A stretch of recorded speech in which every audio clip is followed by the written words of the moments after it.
Let the chaos reign. Chaos Reign presents Is Therapy Necessary for Black People in the 21st Century? With special guest Brandon Jacobs. Broadcast June the 15th, 2020. Enjoy.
The views expressed on Talk Real Solutions, hosted by Tyrone Thompson at TalkRealSolutions.com, are the views of Tyrone Thompson and do not reflect the views of TalkRealSolutions.com, YouTube, or etc.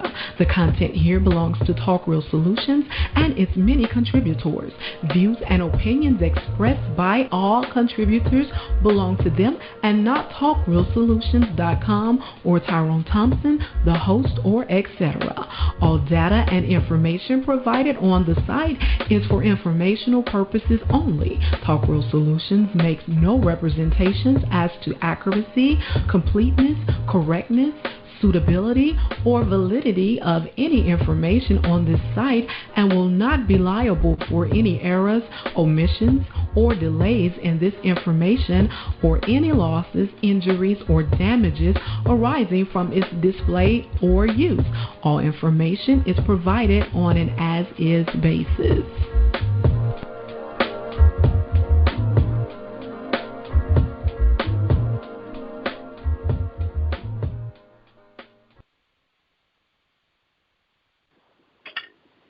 In a world with its crime, corruption, violence, rape, murder, death, and all forms of atrocity that plagues the world in which we live in today, what you're witnessing, we are living in a state of chaos.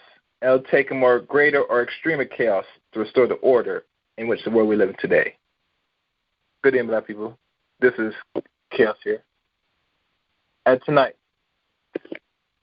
as I look for the subject, we're going to go into a serious discussion in regards to mental health and the importance of actual therapy amongst us as a culture, a race of people. But before we go into the title, I would like everybody to go to TalkRealSolutions.com. In the website, TalkRealSolutions.com, you'll see the latest articles, news, etc., that is going around not only here in the West, but globally. So you can catch the latest news, information there right on the website. Type in TalkRealSolutions.com. Also on the website, you could also donate and contribute to the show and give whatever, the show is worth, as little as $5 or, wherever the show is worth. You could donate straight from the website. One other thing, you can now find us streaming on Facebook as well as YouTube. So there's many outlets to catch not only this playback. But if you are on the Facebook group, which let me check what the name of it's on Facebook. I think it's just type in Talk World Solutions on Facebook. You'll find the line with the main image of the show. You can follow and listen on to the stream on Facebook as well now.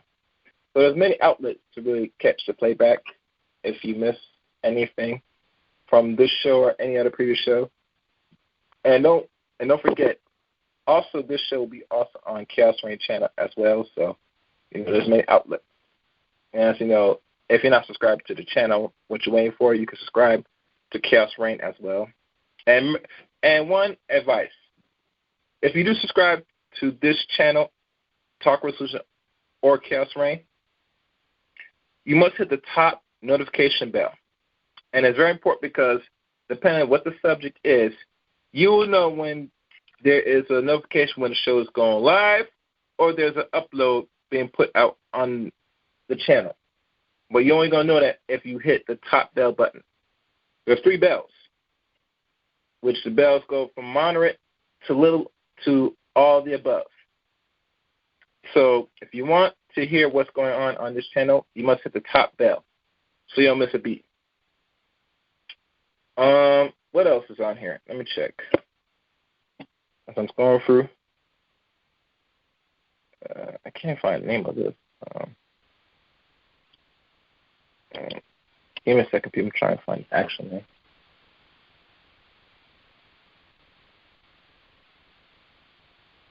All right. Well, I'll do the best. I guess that's the name. But none of that. We'll move on to the show. Hope no more time. So now, for all that's going to be listening in, tonight's subject, Chaos Rain presents, is therapy necessary for black people in the 21st century? And no further ado, my guest tonight, returning back to Talk World Solutions, Mr. Brandon Jones. So, Mr. Brandon Jones, if you're there, please press star 61 so I can see your hand up.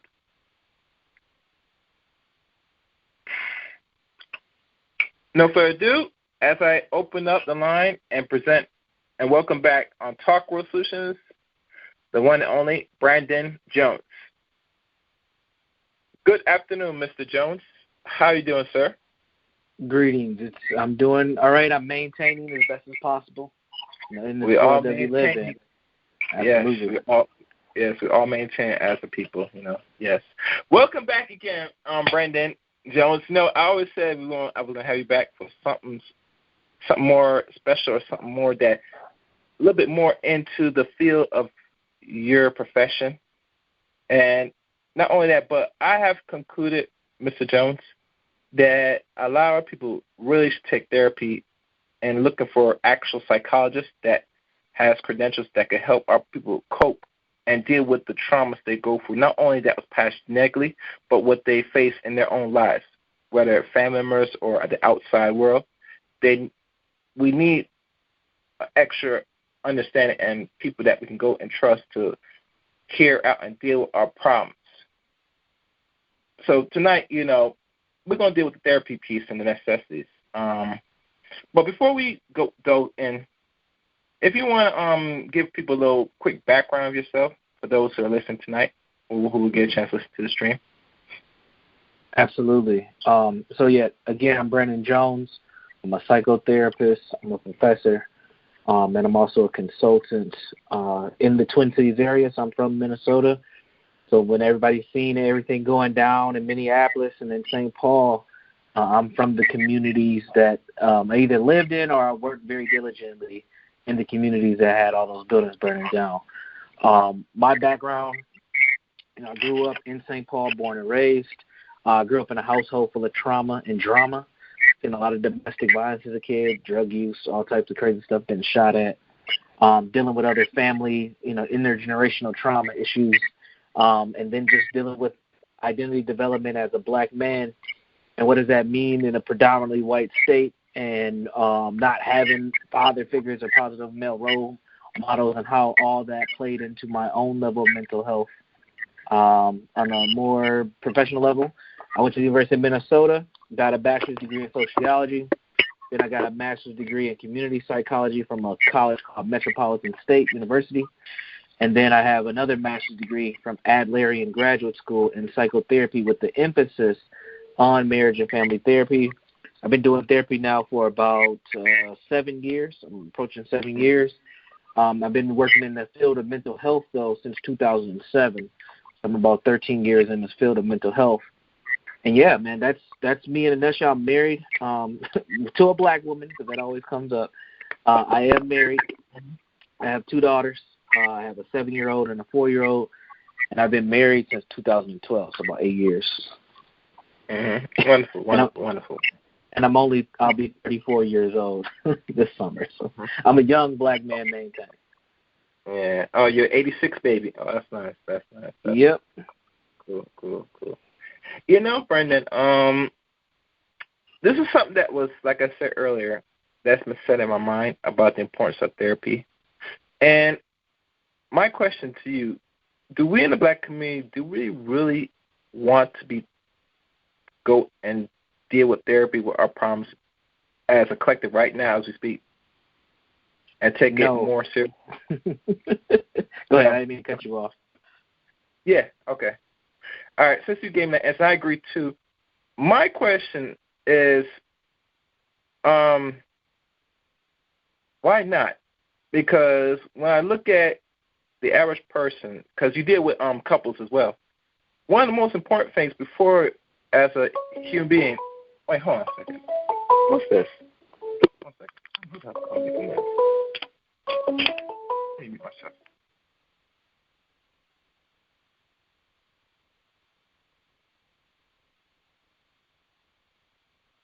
Okay, sorry. I don't know what that was. Anyway, the few things that people, in regards to engage in relationships, we go through a lot of emotional baggage, mental traumas that we carry that's dealt with or unkept, that we bring into the relationships we are in with each other. Whether a man has gone through some traumatic issues, he brings it to his mate. Same thing applies to the woman, bring the same trauma to the man. So my question is that with this, I guess, emotional or mental problems that a lot of people face, shouldn't we really, or men and women, really start looking into that before we even go a step further in like the dating or look for mates? I don't know if I was clear enough on that. Yeah, I understand what you're saying. I would say that it's important that you work on yourself no matter what type of life-changing event you are entering into, whether that's being a parent, going to college, going to the military, moving, buying home, whatever, and especially in dating. If you're not working on yourself, if you haven't done some work, dealt with your stuff, you will have a tough time. Chances are that tough times will show up, and you might not have the emotional capacity or just the skill sets to deal with whatever issues may arise. You know, part of the problem that we have in the black community when it comes to male-female dynamics is that we have a lot of, first of all, we have this intergenerational and historical trauma piece that's a part of who we are and how we are culturally, that we already have a lot of anti-blackness and negative responses towards each group. But then we also have our interpersonal baggage and our interpersonal understandings and learning in our own families on how to be men and women and how to relate to each other.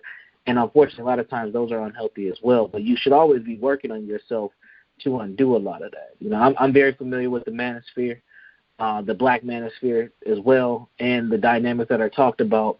And I do think mental and emotional health is a huge part of that. When you talk about, red pill philosophy and black pill, making sure that you get your mind right, because you can get lost in all this stuff at the end of the day. But yeah, so and to answer and to kind of backtrack and provide a little bit more context to your original question, why don't black people go to therapy and do Do we feel like we need it? I think one of the reasons why we don't is because we don't feel like we need it. We don't understand that something is wrong with us because, unfortunately, we've been functioning in a dysfunction for so long that it seems normal. And that normal dysfunction, to us, anything outside of it, we associate it with it being white. And we have this internal mechanism inside of us that we don't want to appear to be white, but we want to be accepted by white folks. So it's this catch-22 kind of cultivation that we have, what people call cognitive dissonance that we have as black folks that becomes pretty sick. And we're seeing it play out today with the response to George Floyd's death as well. Well, we can get into that a little bit later. So I hope I was able to answer your question. Excellent.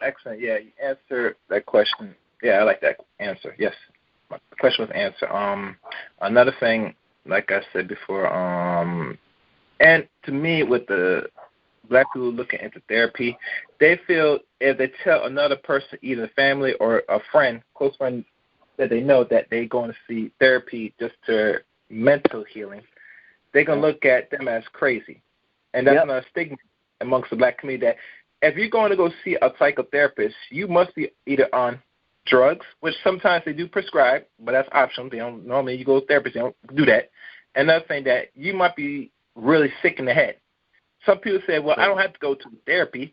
I go see my pastor. Well, for God's sake, pastor only deals with the spirit. He does not deal with the mind. Mm-hmm. Right. Yeah. So, yeah. Go ahead. Yeah, and this is what I was alluding to earlier, is as black people, we've been dealing with trauma and pain for so long, we've accepted this position of being subjugated and just always being the last rung on the ladder, that when we decide to do something about it, we are looked at as being, counterculture, because you're supposed to be tough. You're supposed to deal with pain as a black person. Not necessarily. You don't have to deal with pain. Dealing with some adversity is good because it builds character, but your whole life should be revolved around adversity. And as black folks, we have accepted that for way too long. I mean, we used to call our culture, black culture, the struggle, which it is, and it has been a struggle, don't get me wrong. But in this day and age, in this time, we cannot just allow that struggle to be the only point of reference for our existence. We have to be able to evolve as a people and do what we need to do, utilize our melanated minds and genius to be better than everybody, if that's truly what we want. I think it's possible, personally. But I just think that a lot of us don't see anything different than being in the position that we are in. And guess what? The system has allowed for us to stay subjugated and stay in this place of dysfunction because they reward the folks who highlighted the best that influence our culture to stay this way. So when we talk about the media influences, whether that's the hip hop and the urban music artist, or the athletes who come out and say dumb stuff, or even the folks like Candace Owens or Larry Elders and those types of folks, even those types of people.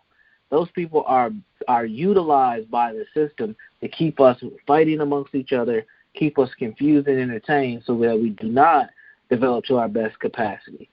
And it's up to us to determine, as a people, is this what we want? We can be entertained by these folks, but they should not be the influencers of not just our culture, but also the direction of who we are and how we are as a people.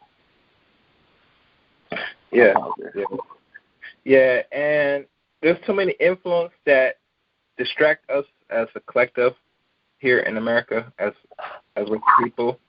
And when these things happen to us systematically, it's hard for us as race people to really do what we need necessary to correct the change that we want. Is because, one of two things that I've noticed, that we have to really overcome what we're really afraid of, what we're scared of the most. Because this is an ongoing thing that our ancestors have gone through for decades.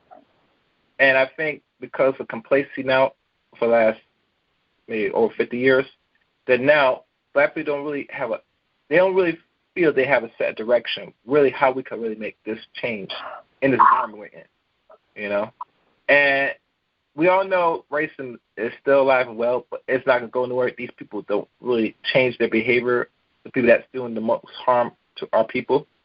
Mm-hmm. But it's much deeper because why they do because we're comfortable and allow it. They already know us psychologically what we're not going to do as a people. Mm-hmm. Yeah. Because they have trained us very well. Mm-hmm. Even at times not. Go ahead. And they study us well, which doesn't get talked about. White folks study black people all I can't leave that out. I can't leave that out. Go ahead. I'm just saying, as an academic, man, you'll be surprised how much the system or white folks study us. They know a lot. One of the things that makes me sick is the response from what has happened with George Floyd and how all these organizations and corporations are responding. All these people are writing these posts like, I didn't realize this was such a big issue. This is a big deal. Like they're oblivious. But that is just speech into the confusion that keeps us subjugated. And how do you not know about the plight of black people, but we continue to have issues? One of the things that has happened over the last couple of years with the whole Kaepernick kneeing thing in the NFL, that was a huge thing they talked about. Nothing's changed since then. And we can talk about Donald Sterling before that. So they're not going to spend all that time on CNN and Fox News and ESPN talking about this stuff, and then people wake up March 29th and act like nothing, and like this is all brand new. That is a part of the confusion in the game that is played to maintain that level of that social power, and we can't fall victim to that because we're eating this up. And we got black folks right now using all their time and energy trying to educate white folks on how to not be racist when they're the folks who allow these people to write the books, produce the podcast, make the YouTube videos on anti-racism. We got to stop falling for the trick bag. Stop utilizing your energy trying to convince somebody to do something different. If they wanted to do something different, they would. You need to use that time and energy on yourself, improving your own self, because at the end of the day, they ain't coming to save you. I mean, COVID-19 should have been our wake-up call, because when they shut down, they didn't shut down the grocery stores, but they just limited, us being able to do the things that we normally do, and then there was this mass rush for toilet paper and cleaning supplies and hand sanitizer. If the stuff really hits the fan, and we get to a point where we have to make choices on who kids get fed, the black kids are going to get fed last, because we don't control the resources. And we have to just be mindful of that. And we have to get smart. We have to protect ourselves, and we have to get our mental health together, because we are not in a physical space to defend ourselves. We are not in a militarized state to defend ourselves, because we're going to need to be able to fight to stay alive. And we're definitely not in a mental space to defend ourselves, because we'll do exactly what we're doing right now, which is fighting amongst each other, which ain't healthy. And the sad thing about it, in the next week or two, this is all going to be like for nothing. Yeah, exactly. That's a damn I'm thing, not sure how long most movements happen, to be fair, bro. But last time these things only last for like a month and a half. Because when this movement started, it was like when George Floyd died. He died like in early May. I could be wrong. I can't remember when. It was 3 weeks ago, May 25th. I believe that was the date. It's so we're almost right on the projection. What they already know said in the next week, we're all going to die down, and it's going to be nothing. And I hear rumor from the NBA that one player, I think Kyrie Irving, said that they feel that the players should not play the remainder of the season, because they feel if they start playing, all this is going to be to die down quicker. So correct. It tells me a lot of athletes are conscious. They know what's going on. And they know that if this is something that's going to be present that's going to make some change, or the illusion of change, they're going to step up and say, no, we're not going to make you forget about this. Only if there's enough of them that's going to sign off to it.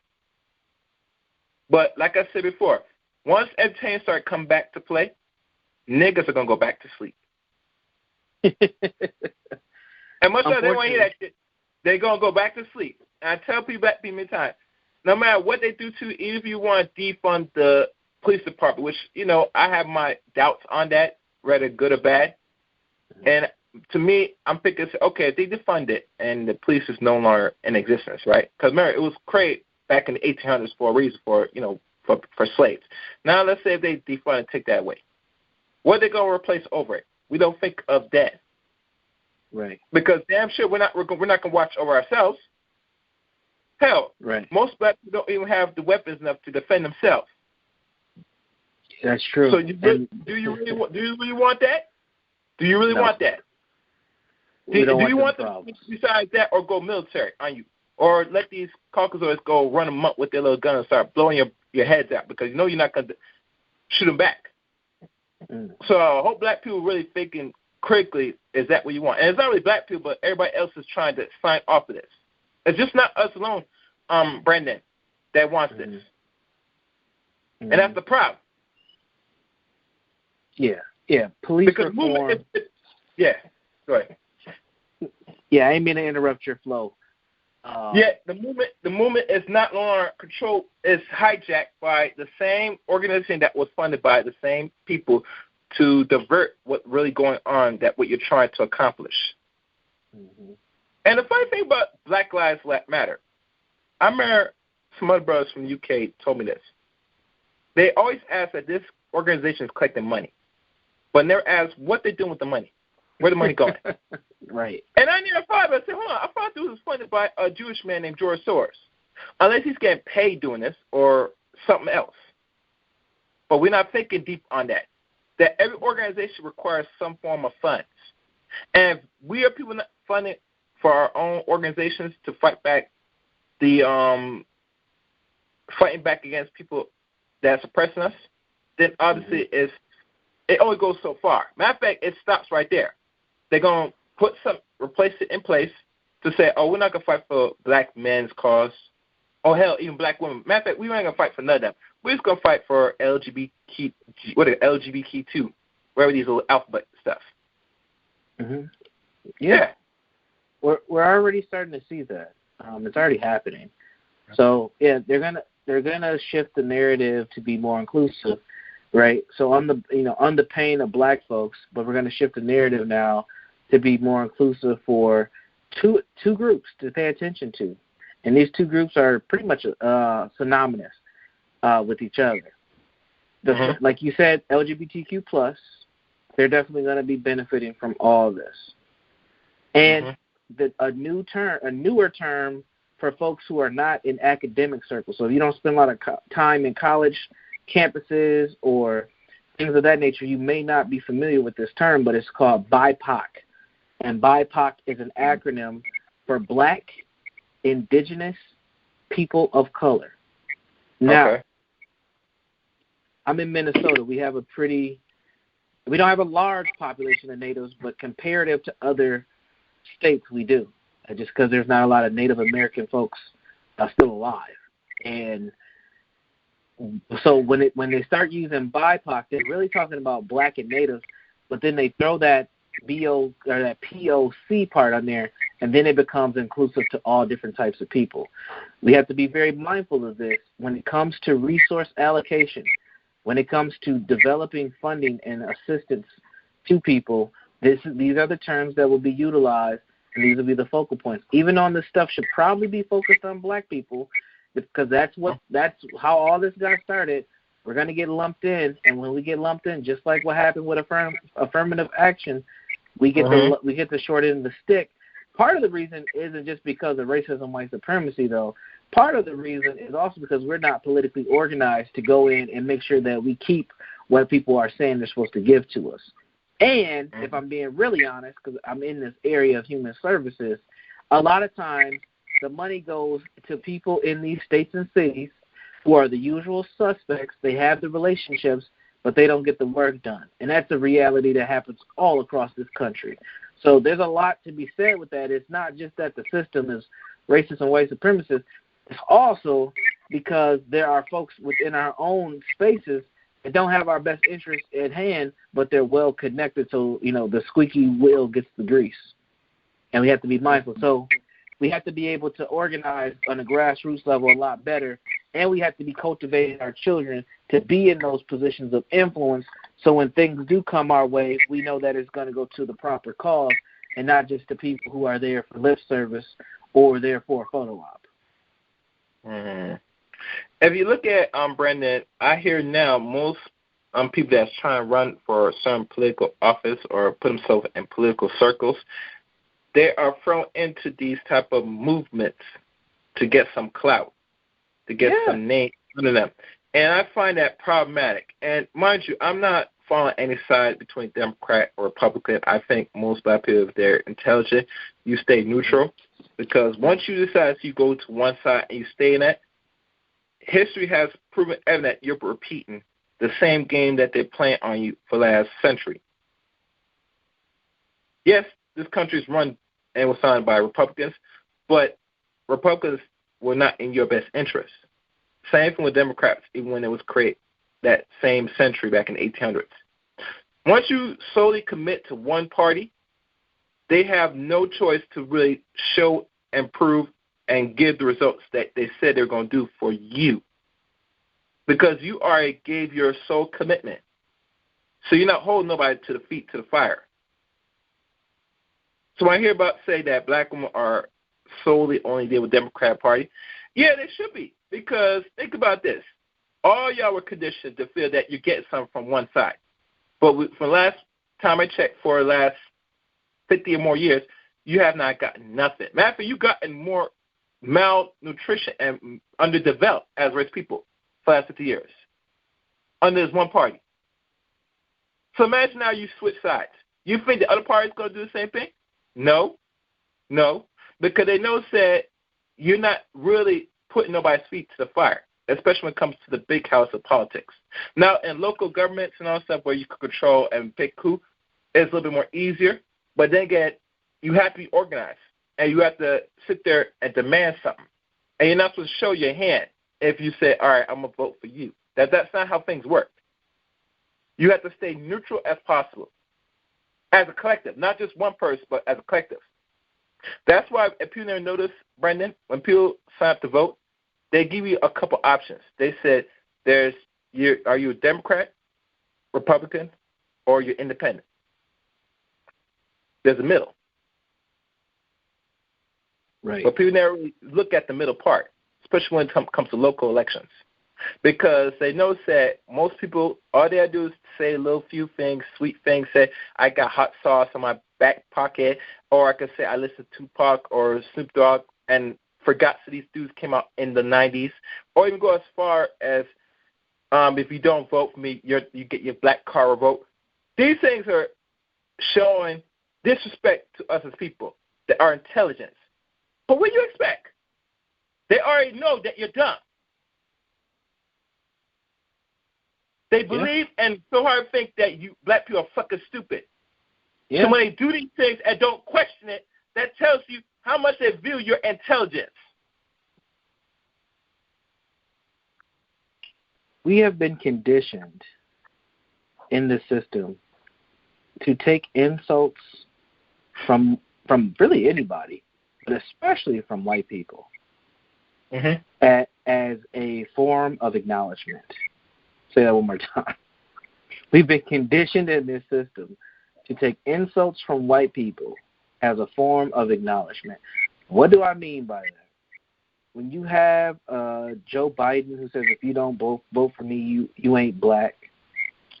When you have people like Drew Brees saying the things that he said about the kneeling.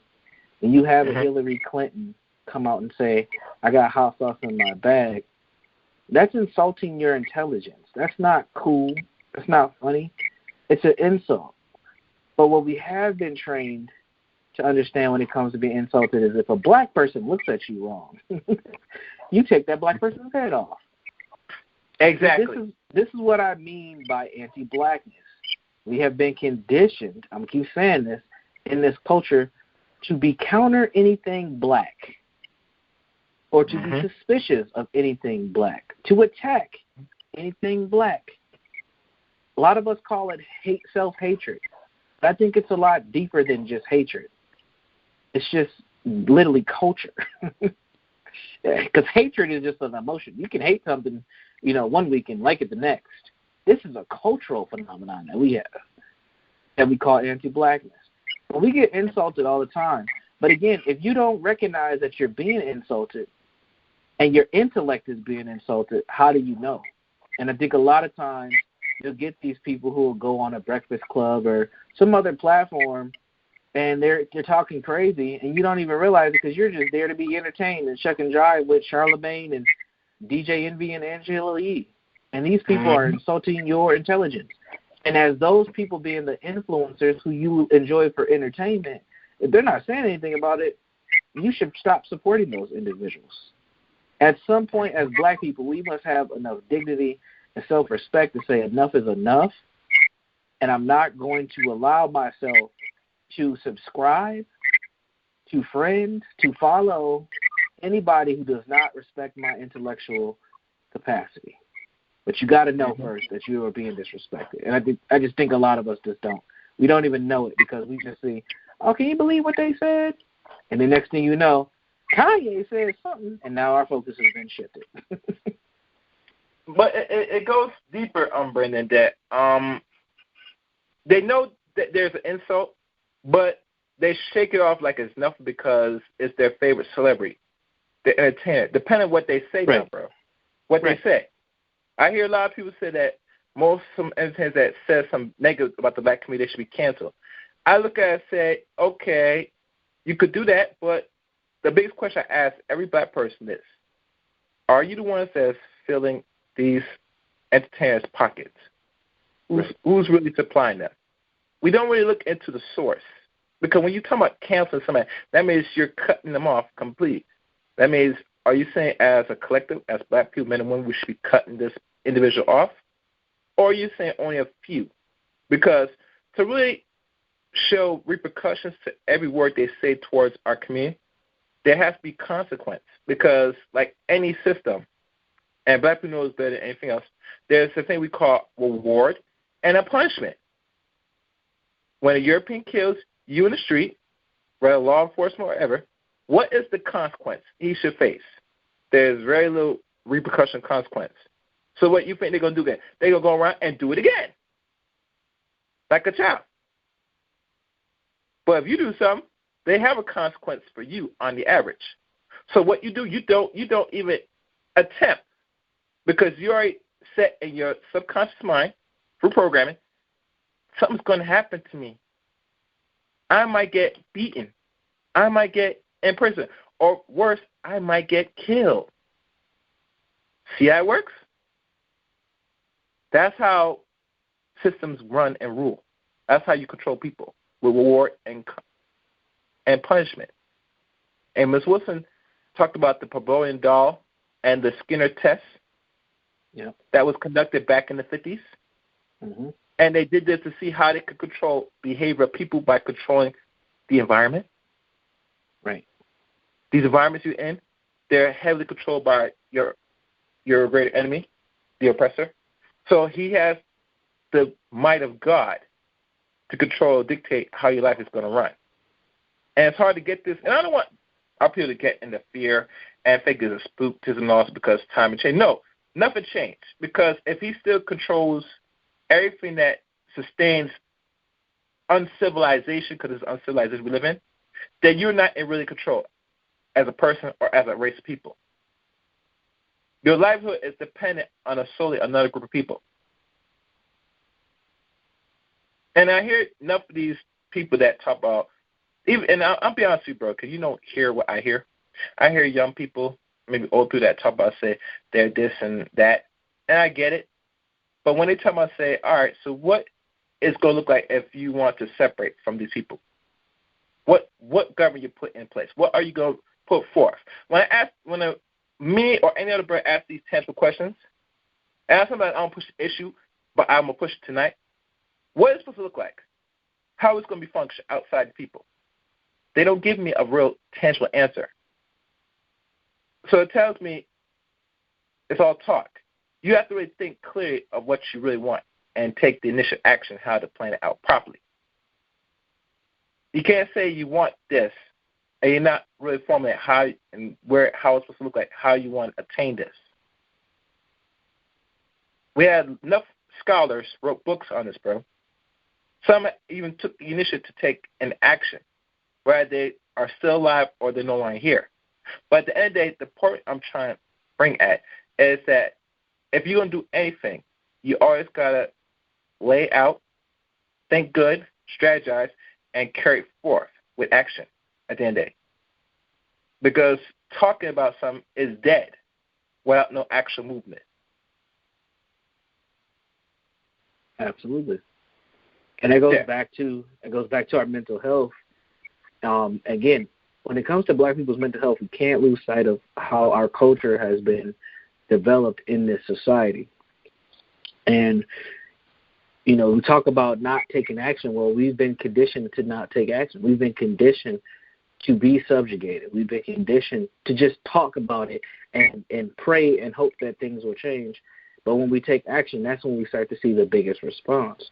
Whether that action is hitting people in their pockets or hitting them with weapons, there's a response then. But just talking about it does nothing, because they've already mastered the counter to just talking about racism, which is I'm going to apologize as a white person. I'm going to be a sadomasochist and talk about how bad I am and ashamed I am to be white. I'm going to beat up myself. Or you get the other extreme, I'm going to just, I'm just going to ignore it and I'm not going to deal with it at all, or I'm going to yell at you even more. All those responses, they've already had the counter. Those are all counter responses for them, but they already know how it's going to play out. You're going to get mad or you're going to get glad. One of those two things are going to happen. And then we're going to go back to business as normal. And the only reason we haven't gotten back to business as normal at the moment is because everything's kind of on pause due to COVID-19. So all we have is time to think about this crazy stuff. That's it. But let me touch on another point that you brought up, because I don't think people really understand what Dr. Amos Wilson was talking about when he was talking about Pavlov's dogs and talking about B.F. Skinner and the Skinner box. So I'm a psychologist. I teach. Which was Amos he was a psychologist too. Yeah, he was correct. Amos Wilson. Yes, I don't have a doctorate, but I got 2 master's degrees. I probably have a doctorate in about 2 years though. I'm thinking about going back. Don't worry about it. It doesn't really matter because you have working knowledge. Yeah, go ahead. Yeah, working knowledge. You're working knowledge of psychology. If you decide to pursue it, I mean, well, I can't really give advice because every man moves their own way. Just, make sure you're able to financially good. So you're good. Because and I'm only telling you this personally, brother, because too much of our people, they go as far in the educational system, and so they should have no debt at the end of this. You know what I'm saying? You should be able to get what you need and still function for the society while everything looms over. Because now, what they're doing now, since 2000, and I think I would say go as far as the last 10 years, they have structure for most people that they can't get their loans forgiven in regards to student loans. They removed that for the last 10 to over 20 years, roughly. Yep. And the reason why they did that is because they are preparing people once if anything like financial collapse happens or anybody that owes anything, they go and get their money back, and people going to be doing hard labor for what they cannot pay. And I'm not telling this to scare people, but you cannot take no loan and don't think that you're just going to go for life and neglect it. No, then they can't take it out of your credit and your taxes anymore. They're going to find ways. They got to be able to pay off this debt. Right. One time I heard they had debtors' prison, and I heard even now they're going to have to eventually bring that back. That was something they had in the 1800s if you can't pay off your debt. So now they're going to have to bring back things because all this and giving you this money and stuff, they know it's not free. Yeah. You get me? Yeah. It has to be paid one way or the other. So if they lock you into a debted system, they know say, okay, now I could be able to get your labor for free, and the only way you're going to pay me is labor you put in because you took the loan, and you have not paid nothing back with the interest, and the interest is just as wicked than the loan. So, but moving on to what you were saying before, I just want to add that in. No, it's a good point. I just wanted to highlight some of the thoughts on Dr. Amos Wilson. who is one of my biggest influences. I would not continue this work if it wasn't for a man like him. It wasn't for him. But he talks about Pavlov's dogs. And one thing to keep in mind about the Pavlov dog experiment that's very important is what they found out. They were able to associate a non-stimuli with a stimulus. So what happened with the dogs were they were able to understand that we can condition two objects that don't necessarily associate with each other to each other and get the same behavioral result from both objects after time. This is the same thing that these folks use in media to get us going. And this is what they found out, that if we can associate people of popularity, people that these folks like, with whatever issue, we can control how they will respond to it. So this is why when any incident happens, they'll start pulling out the same people, the Al Sharptons, the Jesse Jacksons, right? They'll bring these people in because you've already associate those people with a calming presence. But what these white folks have learned, the masters of society have learned, is that they have to have new types of people to associate to these issues. And you're going to start to see new people come about. Because Jesse Jackson and Al Sharpton, they get too old. They came up here right when George Floyd died. They were here like on that Wednesday. And they were not captivating the crowd here in Twin Cities because they're just out of touch with this generation. So guess what? They're going to start building up new people. So keep that in mind as they utilize this all the time. And they'll try to get athletes and people like that we have some recognition with to start to share these messages. So if you start seeing weird messages from people like a Kevin Hart or a Kanye West, just know what they're doing is that classical Pavlov dog experiment. Now, we talked about the Skinner box. Yeah. We talked about the Skinner box. Now, and you hit it on the head. There was one thing that you missed. So the Skinner box was a development where they utilized both mice and pigeons. And there was different types of Skinner boxes, but the traditional one was they were able to associate an animal to be controlled by stimuli. Now the stimuli is controlling you to let you know if you can eat, if you don't eat. You'll get shocked or you won't get shocked. And what they would do was they would train you to do things. This is what we do. This is what happens to us psychologically with things. So your family member gets killed by the police officer gets off, but you get a settlement for $2 million. And now you feel like there's justice. Or you have two white men who kill Amir Aubrey. Mm-hmm. They don't get arrested until there's a social media outrage. They get arrested, and then we feel like something happened. There's no conviction, just an arrest. An arrest means nothing. There's no convictions. There's no jail time, nothing, but we feel like the fight is over. Ain't nobody said nothing about Amir Aubrey since George Floyd. And in about 6 months, we might not say anything about George Floyd, sadly. I mean, this is what happens. So the stimuli is we're going to give you a little bit, and you're going to respond as if you won or you had a victory. And this happens in our personal lives, so I don't want to just make it about, unjustified killings of black folks. But it happens in our personal lives as well. You get into an issue at work, you go to HR about it, the company sends out an email that's a bunch of jargon, bunch of Orwellian terms. You feel good about it, and then you keep working, right?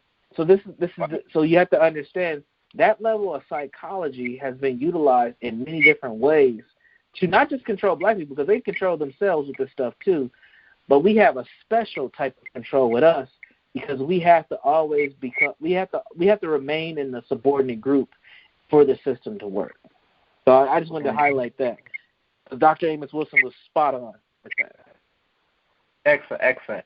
The call number for tonight's show is 712-770-4160. The access code is 915-411-pound. I repeat, 712-770-4160. The access code 915-411-pound. Tonight's subject, Chaos Reign presents. Do this for you. Where's my thing? One second. We present is therapy is necessary for black people in the 21st century. And people didn't know why I call it the 21st century, because we're now in a new century. We're in the first generation of the 21st century. Mm-hmm. And what black people do for the next 80 years, because they said this is one of the centuries whereas we're going to see a good plenty of us in population, or what we call black, the image of black, or it's going to be more dissipate or less of black in the end of the century. Because as people are not aware, they are pushing more agendas to not only depopulate people, but also start to change the projection of what the image of people is supposed to look like within the next 39 years. Or I should say 40 years, because around 2053, this is the outcome of what America will look like, will be more of a tannish looking. And eventually anything that's tan will eventually become white within the next century. So as people know how they're going to accomplish this is one, and really they have to do too much anyway, because they already got your mind already, which we refuse to correct and get therapy. So what they're going to do now, they push what is love. Mm-hmm. As you know, I watch TV, and I don't watch TV much, but the image of what is proclaimed black love. One black person or somewhat black person and another that looks white or mixed. Or hell, scrappy. They probably carry, it's like completely two different racial people altogether. But this is the next stage that they're doing now, not for people our age, Brendan, but the ones that, like, so your daughters, or someone that in their 10 years old or becoming teens coming up. This is for them. Because they know that children are not grounded in the culture and much less respecting where they're from or appreciating the skin they're in. So what they'll do is say, we're just going to condition children to look at something outside their race, their culture, or et cetera. And I've been hearing a lot of men, especially like you said about the so-called space manosphere, or wherever people want to label these labels, that they're not really talking about preserving their blackness. You know? Well, yeah, I mean, because, the reason for that is because that's not the direction that this society is going in. This society is moving in a direction for admixture and to bring quote-unquote interracial couples together. I mean, we just celebrated 3 days ago a holiday that I didn't even know was a holiday. This became a social media phenomenon called Happy Loving Day. What? Yeah, you got to be pay attention. You can't miss this. The hater misses nothing, man. Look, so if you go on whatever social media platform, I would suggest, it doesn't matter, whatever, anywhere that you can search a hashtag. Let me type in now. As you talk, let me type this. It's on social media, right? So let me. Yeah, anything. Facebook. All right, I'm on the Facebook. Twitter. What I'm looking for. Okay. Hashtag Happy Loving Day. Loving as in. Yep, Loving Day. Loving Day. Let's see what pops up. Happy. I don't know what this is. Wait, let's see. I see. I see Happy Loving Day. I see a group. Yep. Oh, there's a group. Yeah, I'm sure there is a group. But anyway, the holiday. Let's click on to the group. Okay. The holiday is to celebrate interracial couples, and the holiday was named after the Supreme Court ruling for the couple who had the last name Loving, I believe. Loving and versus Virginia. Yeah. Loving Virginia. And this is the day to celebrate that ability to get married, for black people to get married to white folks.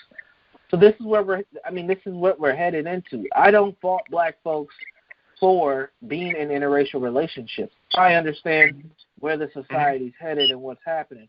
You are being directed and steered towards that. This is a part because this nation cannot function with the level of racial divide that it has anymore. We've lost so much power and clout on a global level that this country needs us to all be in uniformity as best as possible, and this is why you get things like gentrification, because they're forcing the average. They've been working on this for over 60 years now. Yeah, I know. And this is just another step in phase into it, where they're trying to get this racial harmony stuff at a point where we all see each other as Americans and not as black people, white people, etc. But the unfortunate part is this country was built on racism to such a large level that it's hard for folks to even break through that. This is why they're going to break through it anyway. They're going to break through it anyway. It just takes time. Yeah, it just takes time. I mean, look at name your favorite TV show, and if they have a black person on there that has a storyline, and you get to see their romantic interests, are they with the white person? Like Scandal? I mean, that's an old show. We got shows that came out since then, yes, that are with us. And it goes both. Again, it goes the black male and the black female. It's very rare to see black couples on a show, unless it's a black show, and even then, they always slide in a white character who's dating, the sister of the main character or whatever, something like that. It's very rare. I mean, look, we can talk about Insecure. They had the season finale yesterday. One of the main characters, Molly, she's in a relationship with the Asian guy. Okay. And throughout the series, the main character, Issa, she's had a few white dates as well, so it's not uncommon. There's the big popular show, This Is Us. I've never seen the show. I've heard so much about it, though. But one of the main characters, I think he was adopted by a white family, and he was married to a white woman, or something of that nature. Don't get me to making up stuff about shows I haven't seen. But I do know that this is a common narrative that continues to happen. So you're going to see a lot more. You see it in the commercials. You see it everywhere. And that's just what's happening is they don't want black blocks. They don't want black culture. They want it to be all one culture. This is not black culture. It's American culture. So they'll start to name it different stuff like urban and things of that nature. But at the end of the day, they want us all to have one ideology as Americans. Now, you can have the ideology and identity as an American and still be subjugated as a black person. Don't get it twisted. But this whole idea of being this tanning of America that's supposed to be taking place, that may be true. We may get more of these dual ethnic relationships and things of that nature.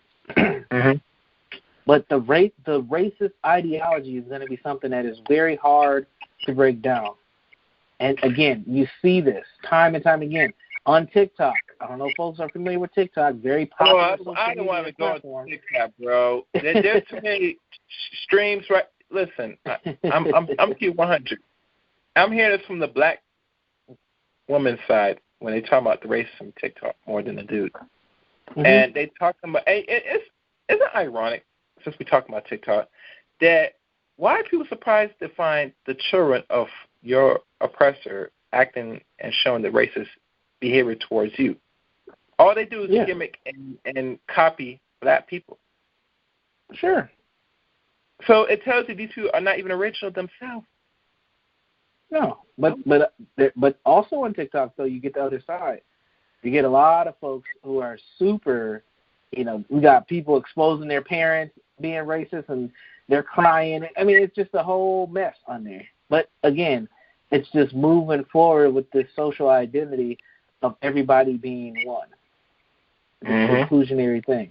And I don't know if that's to be honest with you, I don't know if that's a good or a bad thing, but I do know if we're going to continue to be subjugated, it's not going to work out in our favor.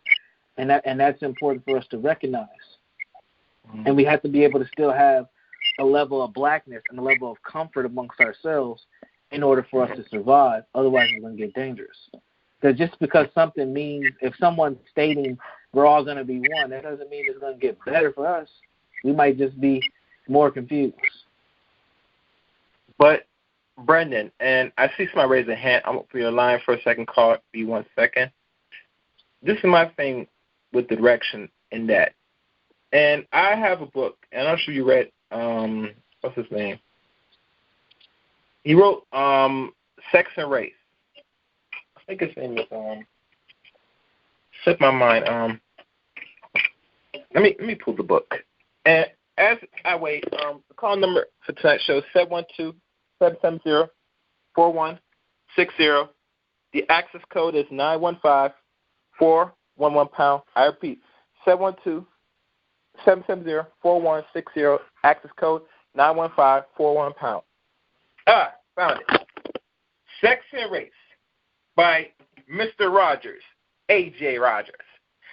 In the second volume, the Green Edition, it deals with blacks in Latin America, South America, Caribbean Islands. Mm-hmm. I advise people to get his 3 volumes. He did research on it. And I'm not sure if it's in this book specifically, but he said that a particular president from Brazil was confronted by people here in America, people that was, I guess in power or trying to figure out the race problem. And he asked the president from Brazil, how do you deal with the Negro problem? And he said, simple, I bleach metal. Mm-hmm. We already got them mentally said that, white is nice and period and black is bad. So we said we advocate them to mix. I mean, mind you, Brazil is the only country in Latin America that's still predominantly black. But outside that, you've seen the black being very much more washed out, and people travel. You might find some black people, but they're very hard to find. Yeah. Because they already decide how to deal with the race problem. America just now starting to catch up how to deal with the race problem. They were always going to figure out how they're going to deal with Negroes in America. And they know so they can't just round up and kill people, because they would do it already. It wouldn't take that long. So they're going to take an alternate approach to deal with the race problem. If you look at most black people, when they produce this biracial child, children that come from 2 different racial parents experience a high level of confusion amongst themselves. Their identity crisis is all on all-time high. Now, some people are going to fight me and say, no, it's not true. Yes, it is. If you look at the average mulatto, they can't decipher what they are on the average. They can say, I can't love my black side and hate my white side. You put them in a corner with that. And the problem with us as people, we're not in a position of power. So the people that rules, when they create the confusion and we just start to go along with this program, the byproduct of our decisions, who we procreate, will be that result if we're not firm in teaching these mixed children what they really are and their place in this world. They're going to go into this environment even more confused. And that's my biggest problem.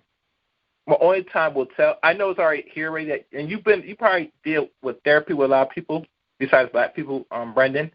You probably treated people that are mixed, especially from Minnesota. Yeah, you can tell if you give your perspective out of it. And let me ask a personal question. From your perspective, dealing with therapy with people that are mixed, what's the one thing that you find through the works dealing with people that come from 2 racial parents on the average, that their problem that they normally face? Yeah, I think really a lot of the folks that I deal with, because I specialize in trauma, so my answer is going to be slightly biased. But a lot of the people that I deal with, they have to deal with the race issue. I mean, I have a client right now. He's 10 years old. He's got a white mom and a black father, and he's really struggling with the things that are going on right now because he's, like you said earlier, he's kind of caught in the middle of being, having a white mom not knowing what to do for this black boy, but also not having that relationship with his dad like he should, and that difference between the two. So he is caught in the middle, and also being seen as a black kid by society, but then within black circles not being black enough. And that is a difficult place for a lot of black kids. And again, I'm in Minnesota. This is the interracial dating capital of the world, if you ask me. We got it is extremely common. It's to the point where when people meet me and they find out that I'm married, they ask me, is my wife black? There's no assumption. It's like they're surprised to know that. So it's not uncommon. We have a lot of interracial folks. But I actually made a documentary on this in 2008 called In the Mix. It's on YouTube. Listening to interracial or dual heritage is another term that's utilized by multiracial folks who went to the University of Minnesota, all these folks had a white parent and then a parent that was non-white. And they all had similar experiences of not being included as white and having difficulties growing up in that environment. So it is a big issue. And from a therapeutic standpoint, it's a lot of trauma.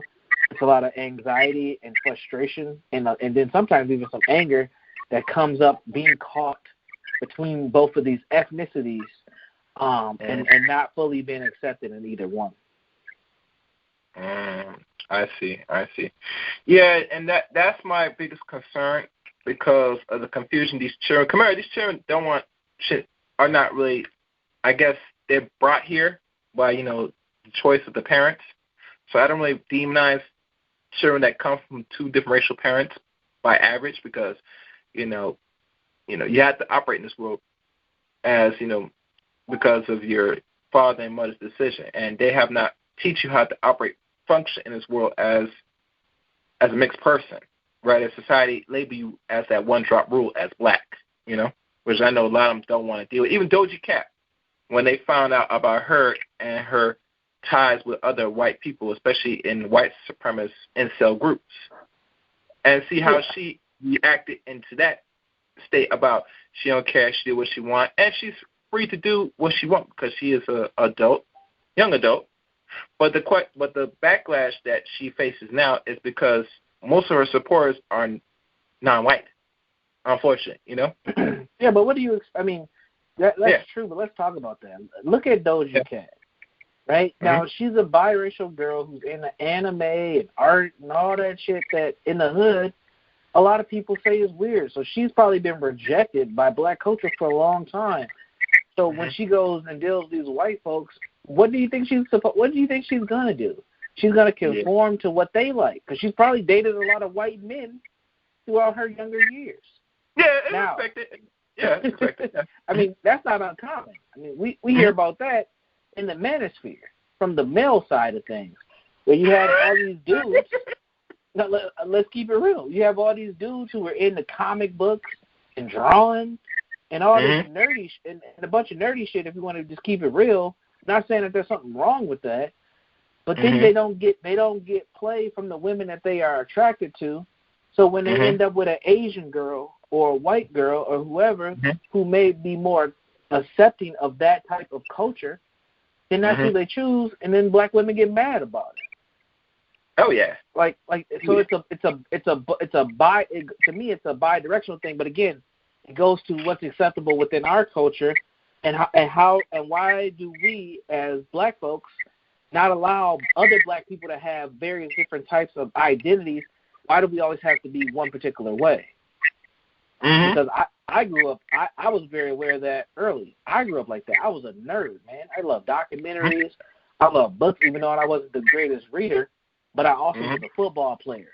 And people didn't see me as a nerd. People see me as Brandon who could play football good and who was recruited in middle school from colleges. That's how I survived high school, was being an athlete. But secretly, I was really a nerd. When in my school, I went to public high school, St. Paul Central High School. They used to host the B&A honor roll every semester, right before the holidays. They would post it. I would know when they're going to post it. I would go to school early with a black Sharpie, and I would scratch my name out every year for 4 years when they did that. And the reason why I did that was because I didn't want nobody to know that I was as smart as I was, because I would have became a target for being a geek. And the reason why I think I'm a pretty decent orator and I can talk very well is because I always had to have a quick tongue and be able to flame fry and roast or plant the dozens or Joan, whatever term you want to use, because I was also a big kid too. At the same time, not like huge, but I was always a little thicker than my counterparts. So if anybody had something to say, I always had a counter. And I was the guy that was known. I was the guy that was known for always having money, known for being an athlete. I was never known for being a jock. That was not favorable. That was a coping mechanism by me. But that's what happened. So that's how you get Doja Cats, and that's how you get these dudes in the manosphere, who they call, what's what do they call them? Classic men or whatever. You do get these classic dudes. Men. Yeah. You know, I mean, whatever term we want to call them. But they call the dude from the hood Pookie and Ray Ray, and then there's an inner battle between the classic men and Pookie and Ray Ray and all that. I don't get into all of that because that's part of the whole system to keeping us, divided. There should be space for all black men, no matter what, whether they're Pookies and Ray Rays or straight anime geeks. It don't matter because at the end of the day, they're black men or they're black women, and that's how we should function. But those cultures hold different type of weight within the black culture, and then it turns out different type of results. So anyway, that's a whole other topic.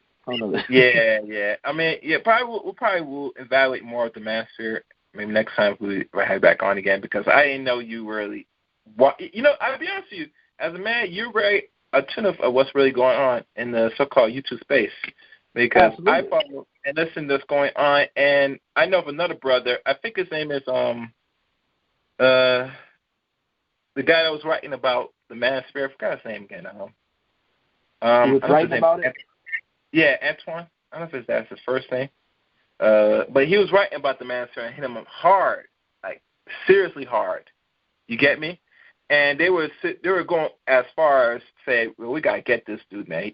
He's attacking our space here. He's trying to attack what we're doing in regards to how we view women, our women, and but that's another story. Let me start opening the lines. All right, the first time I open up ABC, say you. Hey, what's going on, Gary? Stay right there. I open the line. Who's this? All right, Jay. All right, how you doing, Jay? Okay. And I wonder who's this. Open your line. Yeah. Caller. What's up? Oh yeah. What's going on, man? That's good. Good. All right, ABC. What's on your mind tonight? I just want to ask the guests about, what are your thoughts about the trauma or whether we're being traumatized by the events that are going on now? In particular, since George Floyd, there's a couple of, 2 lynchings out in California, and then this thing that happened in Georgia with the Wendy's where the guy, was parked and he was killed. But, there's been, over the past month, I would say, that includes the George Floyd thing, it's been like 5 killings of black people, and all of this coming after the COVID-19, being in the house, unemployment, all that kind of stuff.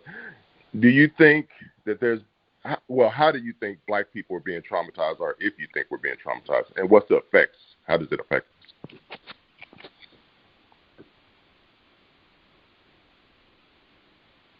Oh, Brandon? Here, hold on. Let me check if he's on the board. Oh, damn. Hello? Yeah, Brandon, you muted me. Okay. No, it does that. I'm sorry. The line no problem. Awkward. No problem. Yeah, thank you for the question, brother. I didn't catch his name, but thank you for the question. I absolutely believe that we are being traumatized by the events that have taken place, George Floyd and afterwards. All these lynchings or quote-unquote suicides that are popping up now, very suspicious. The killing that took place at the Wendy's down in Atlanta should not have ended the way that it did. And again, it's just a continuation of the trauma that we have, the racial trauma that we have from being in this system. I also think that a lot of us are just desensitized to it, where it just happens so often and we see it so much, it's just like another damn thing that happened. For example, I watched that full video from the body cam of the cop, of the cops who ended up shooting a man down at that Wendy's in Atlanta. And if you can hear the voices of the black people after it happened, they said, "Man, you didn't have to go that far. Why you do that?" And after about 5 minutes, they just kind of left. I don't know if anybody noticed that. I was just like, damn, it was just kind of over. After that, they made their statements. Ambulance came, they was gone. Because I think that we just continue to see shooting after shooting, black body after black body dying, and whether it's the police or there's just other random, shootings that happen in the hood, because them ain't stopped either. And I've been down in Atlanta. I was down there a few months ago. Went to the gas station, and next it came out the gas station, shots fired. It was like, damn. And people just going about their day. I'm like, man, what the hell? But people are desensitized to this. And we just keep moving on. We accept the pain and the trauma as something normal when it's not. But it does, to me, I do believe it does eat away at our mental and emotional health because we get very stressed out, we get anxious, and then we start to cope with it. So we start smoking more weed, drinking more alcohol, having more risky sex, praying to more Jesus. We just start overcompensating on these vices to make us feel better because we're tired of the society and the world that we live in. So at this point in time, what would you say that the black folks' response should be to everything that we're dealing with? Everything you just talked about that we're seeing on TV. We are seeing that it appears to be some pluses coming out of the protests and stuff, some changes to the way they do stuff. How do you think black people should take this stuff, and how should we be preparing ourselves or reacting to all of this? Absolutely. Good question. Couple of strategies. One, we have to acknowledge what it is and be honest about what it is. We live in a system of racism and white supremacy, and at the end of the day, it's not our fault that we're in this system and that we're in this situation, but it is our responsibility to evolve beyond it. So we have to acknowledge the pain. We have to value who we are and our experiences as black people, and stop letting other people craft our narratives for us and tell us how we should be feeling and how we should be responding to this stuff. If you're going to burn down a building or loot something, that it is what it is. But at the end of the day, be smart. Make sure you're taking care of yourself because you may need those resources later and they ain't there because you done burnt down, the target or whatever the case may be. I think we need to we need to start organizing politically. And this is not around a particular party. This is just strategy to get the things that we need to get done on a political level. And when I say that, I'm talking about locally. So we need to be focusing on reforming our schools, not just the police departments, but our schools, because we need better education for our children. We need to be in spaces where we are influencing how dollars flow through in and out of the community. A lot of dollars flow through the state, and then they flow through counties, and then they flow to organizations and things of that nature. And a lot of times we're not in position to determine where those dollars should go. So if you are somebody who does have a voice, who does think strategically, those are places and spaces that you should be in. We also need to be cultivating our young people to start taking these positions of authority and power, whether that's being a judge or a lawyer or a mayor or even just a city council person. Teachers, principals, we should be thinking about how do we make sure that we cover all elements of our lives, and we have black folks who have at least a strong base and what it means to be black in those spaces. Because we'll continue to have people thrown to us if we don't develop those people ourselves. And then ultimately, and this is my bias, I think we need to work on our mental and emotional health to the best of our ability. And that might not come with a traditional therapist, but it needs to be something where you're helping yourself get better on a mental health and emotional health level, as well as a personal development level. Because if you're not working on yourself, you're probably just existing, and that's not healthy either. We're taking care of ourselves. And I think if we do that, we can start to see a shift. But we got to stop. We have to understand that this system is not built for us to succeed, and we're going to have to.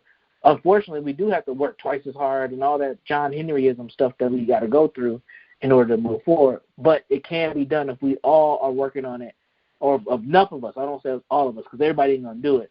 But if enough of us is working in the right direction, we should be in a better position relatively soon. All right, thank you, ABC. Who's next? Jay, you there?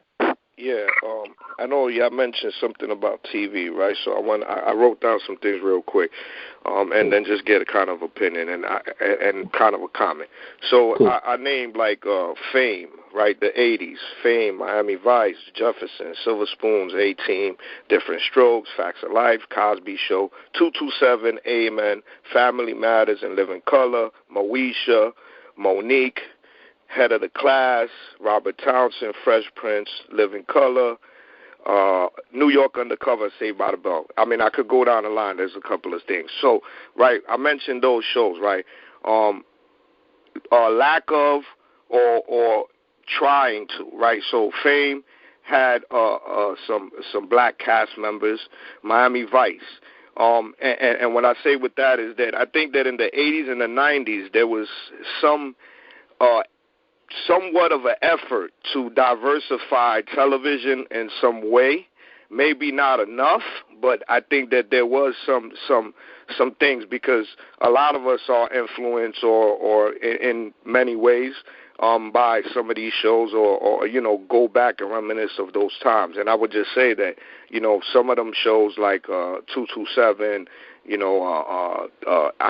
Amen, was predominantly black cast and dealt with different type of issues, not trying to stereotype, but just different areas. So I say that it was semi a good time in the sense of what they were attempting, and I wish that there would have been more. And I would say that maybe is that what's missing now, because there was some, if you want to say, some space of trying to diversify and then also open it up, to different characters and inclusive on, what, America's supposed to look like in certain situations, like a New York Undercover or Saved by the Bell or a Fresh Prince. Silver Spoons, where they had people in the suburbs showing the diversity and stuff like that. What do you think? Do you think that can come back in a powerful way now with this digital age, especially with what people are talking about in the entertainment? And I'm not taking away from everything else that's happened. I'm just specifying and focusing on the entertainment aspect of it, specifically the television and what's going to be programmed on television in the years to come because of what's going on now. And I ended there. Yeah, great question. Good points. Me personally, I think TV is dead. TV is a dying platform, and it's going to continue to die over the years. Your question was, do I believe that we can have kind of a similar kind of focus on black life in a more positive element through media? Absolutely. But we have to be the creators and the cultivators of that media. That was something that, for the last brother who asked the question, I forgot to mention that we also have to be, develop our own influencers and people that are, sending information through media, because unfortunately that's how culture is being passed down now. So yeah, we need to utilize every platform, whether it's YouTube, Blog Talk Radio, Instagram, going live on whatever platform. You have to make sure that we're putting out those constructive messages on who we are as a people, not just who we've been as a people, like historically, but also who we are today, because that's the big influence and what we can do, and making sure that constructive information is shared and is put in front of eyes, and black and brown people's eyes as best as possible, because those are the folks that need to see it and hear it. It blows my mind when we have an unfortunate incident like George Floyd take place, and then I see black people saying, I can't believe this stuff is still happening in 2020. It's like, where were you at the last 6, 7, 8 years with all the killers that are taking place? Why are you just acting brand new today? And part of that's because they've had so much media in front of their face that erases that short-term memory, that it's like, oh my God, this is happening again?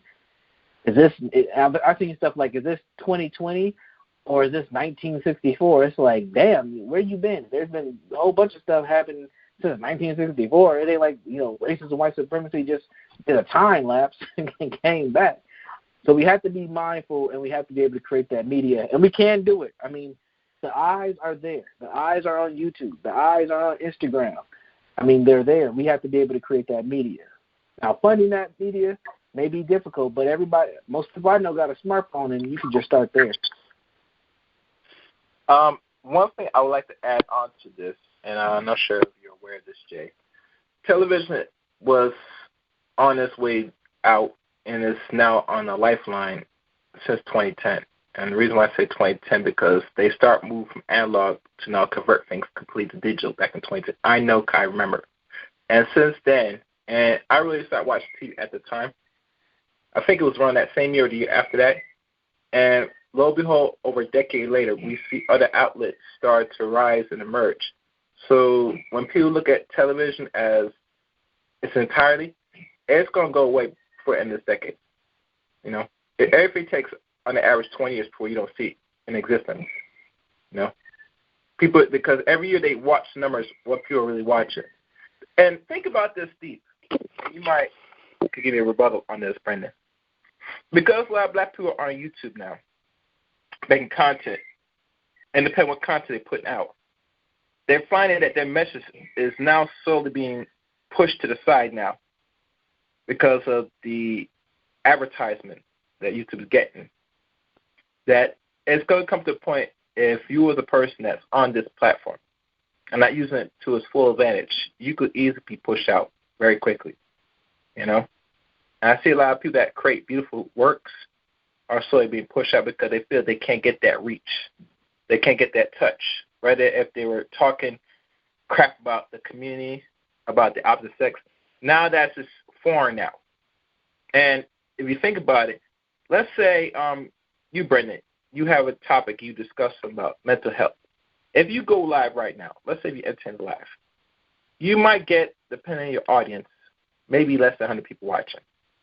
But with something that people like to indulge in, like black attacks towards each other, gender wars, and all that stuff, you will see roughly 2 to almost 1,000 people watching on some people's either big or small channels. And I think that, look at the mentality, the mental illness we still don't want to address as people. That we're not honest that we like dysfunction.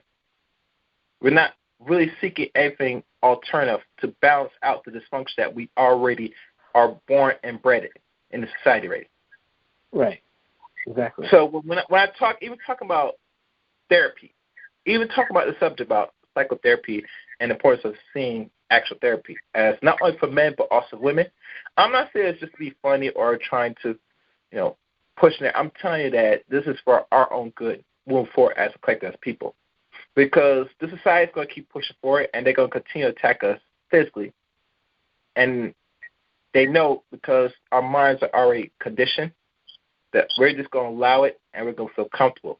And we're going to, not only they're going to attack us, but we're going to attack each other even harder now. We can't have a civil conversation in regards to what black men and black women should be doing now.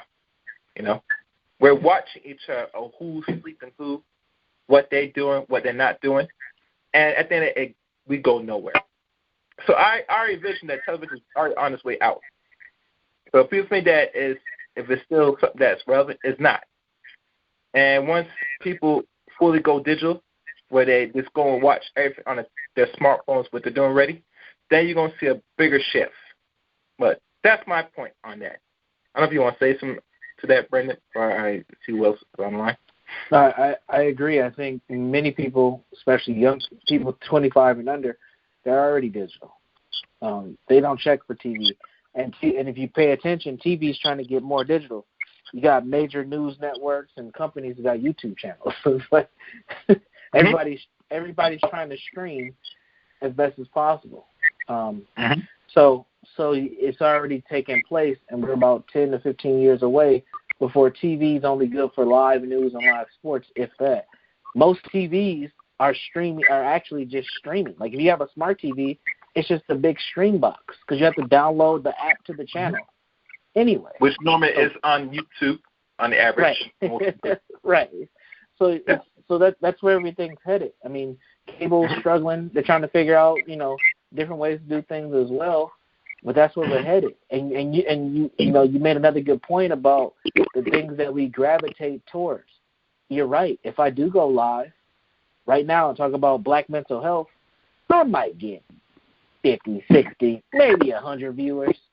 But if I go live right now and talk about Doja Cat and how she's a bed wench, I might get 20,000 views, depending on how my reach is, right? Yeah. Because that's what but again, culturally, that's what we enjoy as our entertainment, is bringing each other down.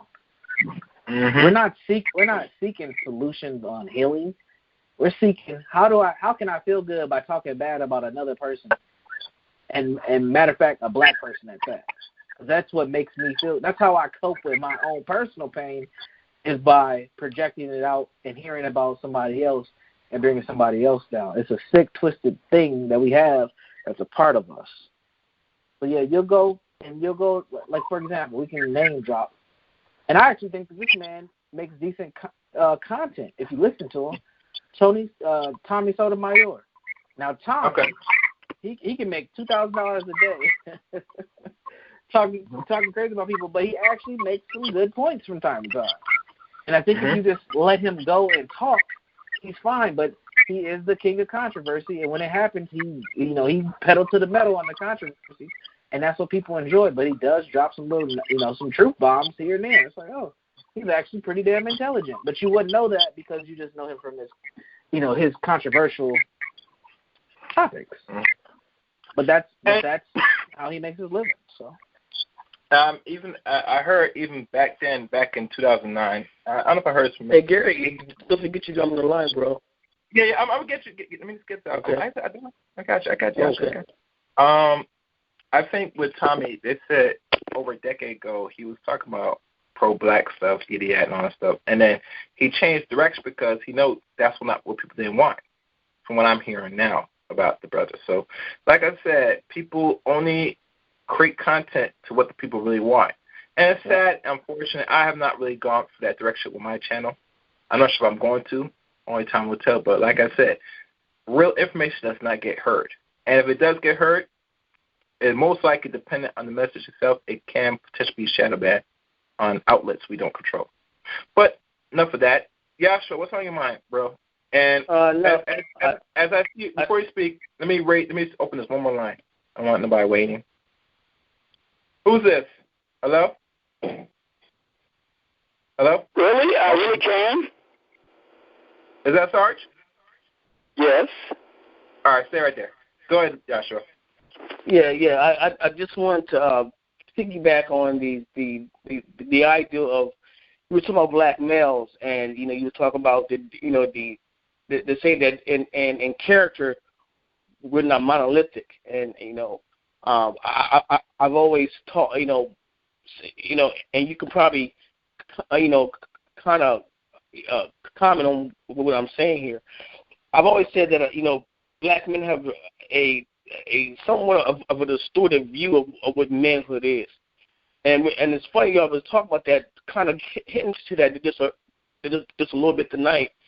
And a friend of mine, we were talking about that, and we were talking about, and there's a dichotomy and black life where you see these group of brothers over here who might be on the corner, or they might have their chest stuck out, or they might think they hard or whatever, and they loud, they talking shit, and they nigger this and nigger that, and then you got these other brothers who live in the same area, but they're not doing none of those things. They're not on the corner. They're not, they have some etiquette in their speech and how they talk, etc. And you're right. And sometimes those brothers who see those brothers, they see those brothers as, in a sense, sometimes they look like an enemy. They see those brothers as, oh man, look at this punk ass. Like, well, how come why can't he just be a man, bro? Why can't he just be? He's still a man. He just don't want to do what you're doing. You see, so I think there's a distorted view of what manhood is. I'm the guy that gets it sometimes. I get some dudes to look at me sometimes and think, oh, okay, he did see that, or he think he's better. No, I don't think I'm better. I'm just trying not to be a statistic. You know what I'm saying? So I see that dichotomy a lot in our community as black men, because we have a distorted view of what manhood is, and that distorted view, which sometimes becomes our downfall. Because when it's time for us, some of us to kind of man up, then we don't man up. You see, those same dudes on the corner don't man up sometimes when it's really time for them to man up. So, but at the same, so I've always looked at it like that. And there's something else y'all had hit on when you were talking about I think we're talking about the mulattoes. I don't get in a lot of conversations about that, but I do know that in my experience in dealing with, biracial, black, I still call them black people. Now, some people are so proud they say, oh, they're not black. Well, to me, they're still black. And I always say that, and I think for some of them, they choose what they want. some people they choose the hard way. They choose to being black, and they go, I'm black, you know, and they know it's going to be tough. You know what I'm saying? So, but they still choose that, and I think that's something that we have to kind of let them be that acceptance of that. You know what I'm saying? And I think sometimes we try to think for them, and you know, but for the most part, the people that I've always been around, that have always never were biracial, they pretty much around black people most of the time. Right. You see, so that's, you know, what I see with that is, as far as that's concerned. And as far as these the two lynchings, there was a lynching out in Victorville, California, and there was a lynching out there in Palmdale, California. And as far as the capitals of, like, you know, you said Minneapolis, the capital of interracial dating, L.A. Yeah. Los Angeles is right there with them now. Yeah, the LA, Latinos and the blacks are just and Washington, Seattle, Washington, Oregon. That's another interracial capital. You know, so you know, so but it hadn't, you know, this is what they're doing. I don't tend to pick on people who interracially date, because I know that there's a dichotomy in our community where black males are always shamed for doing it. They're always shaming black men. They jump on black men. You know, right now, especially if you got some cash, they always shame you. You know, and I think that's, you know, and to me, I think that's backwards. To shame them for doing for their choices. Yeah, their choices might not be the healthiest choices, you know, but that's what they chose, and that's a choice, you know. So, but yeah, I just wanted to put that out there. The most important thing with me was your comment when we were talking about the black males and how we view each other. You know, you know, brothers can be on one corner and other brothers, and sometimes they don't speak to each other. Well, you know, and I'm like, you know, this is not the time. I say, you know, we need each other right now, and you know, let's throw the old dumb stuff to the side. You know, we need each other. You know what I'm saying? At this point, you know, so because they on, you know, it's pretty much open season on us, and you know, and that's where it is. So that's all I got to say, man. I appreciate your commentary, man. Thank you. Yeah. Thank you, Joshua. Now, sorry, do you have a question for my guest? What's up? How you doing there, Gary? What's going on, man? Good to talk to you.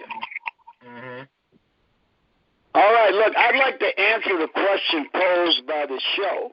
Is therapy necessary for black people in the 21st century? Now, given the utterly corrupted state of much of the liberally, progressively, cultural Marxist nature of contemporary psychotherapy that would have us believe in the existence of 62 natural and normal genders, that men who believe that they are women and vice versa are normal and to be encouraged, that you can both be an insurrectionist and a patriot at the same time.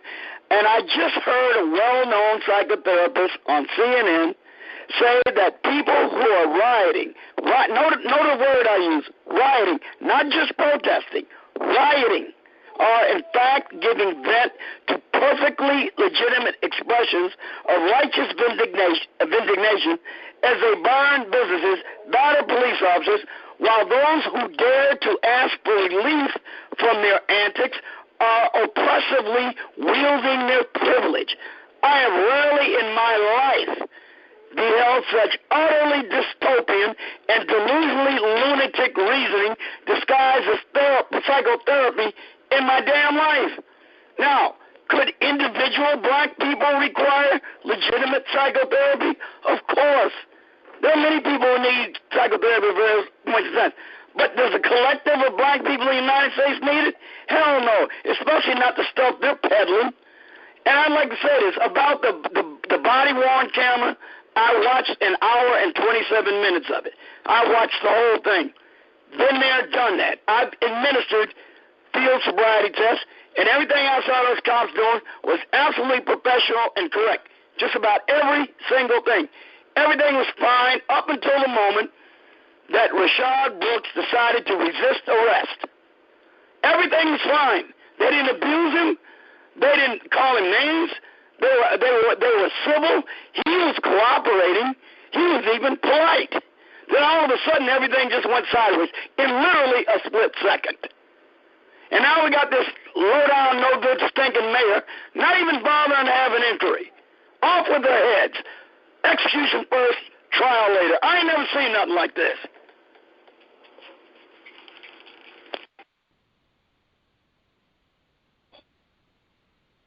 All right, thank you, Sarge. Thank you, Sarge. We are in strange times. This is a whole new dynamic, and again, just to connect with what the caller had just said about the topic, because he's spot on. And then to counter what he was really saying is, when it comes to our level of mental health, it is time for us to understand that we have to get our stuff together, because this is a whole new world. This is a whole new response to all this, and I don't know where it's leading. But what I do know is if we stay in the same mental condition collectively that we're in right now, it might not be as favorable for us. So we got to get our stuff together. And he's right, that individual, we can't think of therapy or therapeutic intervention as a collective process, because it's not. It's an individual process. It's a united, independent effort, kind of like what Mr. Nelly Fuller Jr. says. It's a united, independent effort. We all individually have to start moving in accord to getting our mental and emotional health right. And then ultimately, if everybody's doing what they need to do, the community in turn gets better, because our families get better, and then the community gets better, and collectively we get better. But we have to start with ourselves, and everybody ain't going to make it. Everybody's not going to do it, but you have to do it yourself and get things going. It's very important. And also, just one more point, and then we can go to the next caller or get ready to wrap up or whatever the case may be. But one more thing that's important that the caller alluded to, he didn't go in on it like I thought he was, but the way that therapy is done may not be the most beneficial for black folks, because one, it was not meant for us. Two, it does not take into account our cultural context. Three, we do not have enough clinicians that have our background. And four, it is hard to find a good therapist as it is, let alone someone who understands you.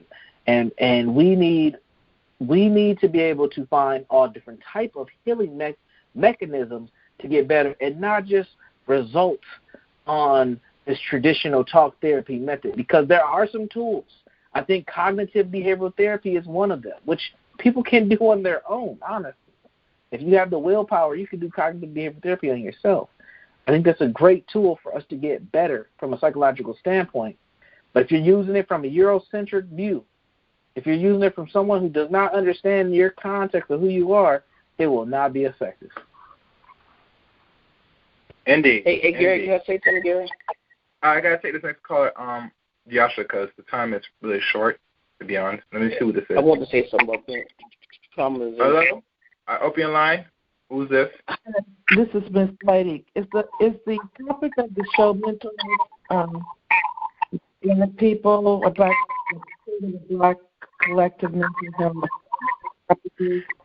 Can you say it again? Your line break up. I can barely hear you. Say it one more time. And this is Lady Iowa? No. Is the topic of the show the collective state of black mental health, something like that? Yeah, it's mental health necessity for the 21st century. That is the topic for tonight's show, yes. Oh, God, it's necessary for a lot of folks, and especially the police departments across the country. I mean, it shows that, and I'm going to focus on that. It's obvious, there's a lot of black people have a lot of issues, but, it all stems from, most of it stems from the way the system's been set up from the beginning. But, yes, the police departments, definitely, I say they all, before they're hired, they need psychological profile testing. They need repeated testing as they stay hired within the police department. It could be every 2 years or whatever, have another testing, have psychological testing repeated through their career, because I was an FBI ex-director was saying on a YouTube clip that approximately 40% of them are sociopaths. So, I mean, black people can get mental health testing and improve their conditions, but they're still going to be black walking out in the streets or sitting in their home or their car, or at a park, and there's, a higher possibility of being assaulted by police. So I believe that they should definitely, of all groups of people, should have, because, they're supposed to be able to put our trust in them in terms of safety and protection and that kind of thing. And so, yeah, I think that's definitely needed. And those that fail, they should not be police officers. There should be a whole new group of people coming into policing, and policing it used to be, it was protect and serve, and also the criminal justice system had reformation, right? That was the principle. I don't think they do that anymore. So the whole criminal justice system needs to be redesigned, I believe, as well. Okay, thank you, Ms. Lady. Mental health counseling. It should be a lot of mental health counseling because there's just so many problems. And if you look at the state of the world, the tipping point has been reached. I mean, you can see all the craziness. You can see the Karens. Every day there's a new Karen going off, demonically going off on a stranger she doesn't know and being assaultive. So I think that, there's a whole lot of people that utilize mental health counseling and spiritual cleansing as well. Okay. All right. Thank you, Miss Lady. You want to respond to that, Brandon? Yeah, I can respond to that. I think it's a good point. I think one thing just to add on to what she's saying is we can do evaluations on the police, mental health evaluations, but we have to understand what are we evaluating when we're doing it. A psych eval can tell you a lot, but if you're looking for something specific, it's even better so you get the right administration of the test. So if we're looking at them being antisocial or having antisocial personality disorder, that's one thing. We can do that. But we also need to understand that the policing tactics that are in place today are very militarized policing. We don't have community-based policing like we once used to. We have people who are returning from Afghanistan, who have gone through National Guard training, who have done all these things, and now these people are becoming police officers because our police force has become militarized. This has been taking place prior to 9/11, but after 9/11 happened, we started to do what? We started to defend against enemies foreign and domestic. And that's why they have the utilization and the tactics that they have today, is because that's where the police, that's how policing has been done in major cities all across the United States. So, yeah, we can test their mental health levels, and they do need it, because policing is not an easy job. Let's not get it twisted. I've done trainings with police departments and sheriff departments. These guys go from, they work a lot of 8-hour to 12-hour shifts, back-to-back-to-backs. They go from one call where they're dealing with a person who may be intoxicated or drunk. Then they're going to another call where they're dealing with a rape or a sexual assault. Then they're going to another call where it might have been a homicide. Then they're going to another call where it might be a drug bust. And this is all in one shift. And then they get to the black person that gets pulled over and they got weed in their car. Like, these people are dealing with a high-tense situations back-to-back-to-back. That's not to give them any excuses for killing anybody, but that's just for you to give some context to understand how much stress these types of individuals go through on a day-to-day basis. So, yeah, they need some mental health too. How that's done. And, with all those calls, maybe it should be redesigned so that, you don't have continual 12 hours of that, because that would stress anybody out. Absolutely, and that's really what this police reform push is all about, is relooking at how this is actually done. It's not about getting rid of police. I know that's a common narrative that's going on. That's not going to happen. Well, what will happen is they need to do a different type in strategy and structure of how policing is done, and that should have been done a long time ago. Well, my suggestion at the end of the day, Brendan, is, and I'm not sure I told you about, two brothers that I had on the show multiple times where they wrote a called Grave Faulkner Initiative, and they said that black men of any number should be in these institutions, from not only military, EMT, fire department, but also in the police department as well, because the one that is in these institutions are the ones that's going to, I would say this, at the end of the day, to most black people, you got to pick, right? You rather see an officer that looks like you in the community or someone that's not from your community to deal with your enforcement. You're going to have to pick now, because 80% of them in the police force, what are you going to expect? It's been consistent since the 1800s. The only thing now, since the end of the 60s, it just exploded. It just accelerated. What we're seeing that they're doing now, they've been doing this for decades. The only problem is now that you're seeing it on live camera. Even I remember one time there was one particular police officer that kind of, I guess, retired. He was in Georgia.